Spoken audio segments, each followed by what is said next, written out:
Assalamualaikum anak-anakku semuanya. Sehat semuanya kan? Sudah mandi, gosok gigi, sarapan, dan jangan lupa berdoa ketika kita mau belajar. Pagi ini, Bu Guru akan bercerita tentang kisah Nabi Nuh alaihi salam. Dengarkan ya. Nabi Nuh alaihi salam merupakan cucunya Nabi Idris. Berarti Nabi Nuh itu masih keturunannya Nabi. Nabi Nuh alaihi salam memiliki gelar Ulul Azmi. Ada yang tahu apa itu Ulul Azmi? Ulul Azmi itu adalah orang yang memiliki kesabaran, ketabahan, dan keteguhan hati yang luar biasa. Nah, Nabi Nuh berdakwah selama 950 tahun. Setelah Nabi Idris meninggal, Bani Rosib itu semuanya menyembah berhala yang berupa patung-patung. Nah, Allah mengutuskan kepada Nabi Nuh untuk mengajarkan agamanya Allah, yaitu agama Islam, supaya mereka semuanya itu hanya menyembah kepada Allah, tidak menyembah kepada patung-patung berhala. Nah, akan tetapi masyarakat Bani Rosib itu tidak langsung untuk menerimanya. Nah, tidak langsung untuk menuruti Nabi Nuh supaya apa tadi? Supaya menyembah kepada Allah. Mereka justru malah membantahnya, menghina, mencaci maki, marah-marah kepada Nabi Nuh. Bahkan menertawakan kepada Nabi Nuh. Dikira kalau Nabi Nuh itu sedang berdusta, sedang berbohong. Nah, dengan kesabaran Nabi Nuh itu tetap berdakwah kepada umatnya agar mereka hanya menyembah kepada Allah. Pada saat itu pengikut Nabi Nuh hanya ada 80 orang saja. Berarti sedikit apa banyak? Sedikit dibandingkan mereka yang menyembah kepada patung berhala. Nah, sedangkan para pengikut Nabi Nuh itu terdiri dari orang-orang yang miskin dan orang-orang yang lemah. Mereka semua itu adalah pekerja kasar.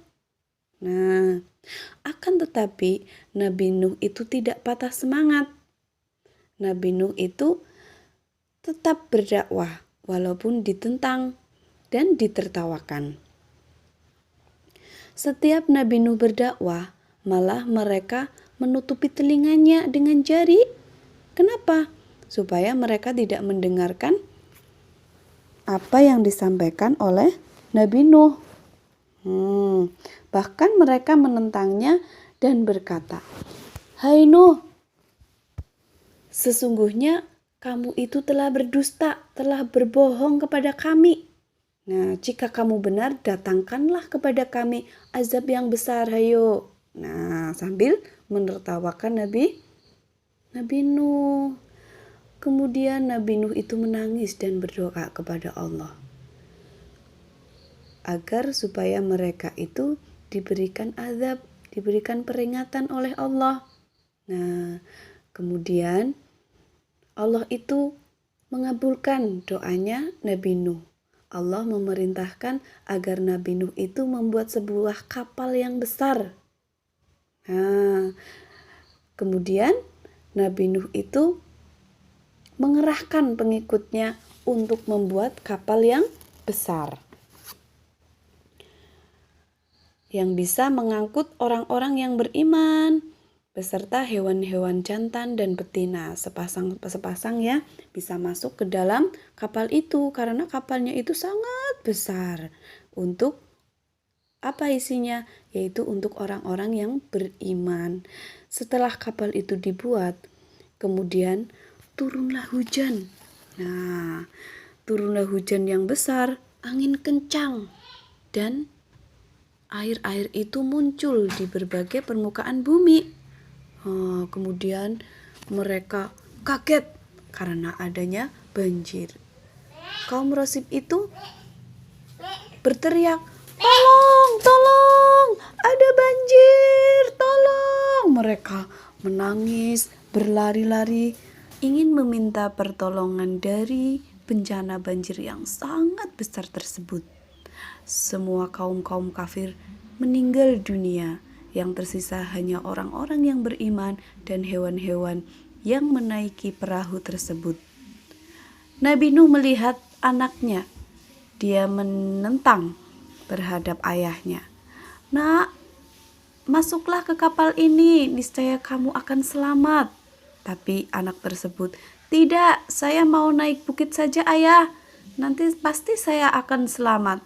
Kemudian ombak yang besar itu menghanyuti bukit tersebut.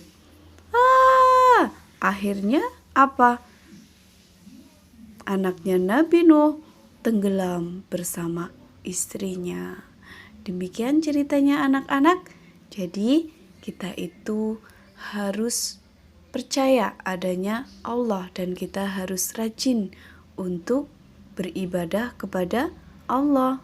Selain itu kita juga mendapatkan hikmahnya bahwa kita itu harus sabar untuk menjalani perintah Allah dan menjauhi segala larangannya.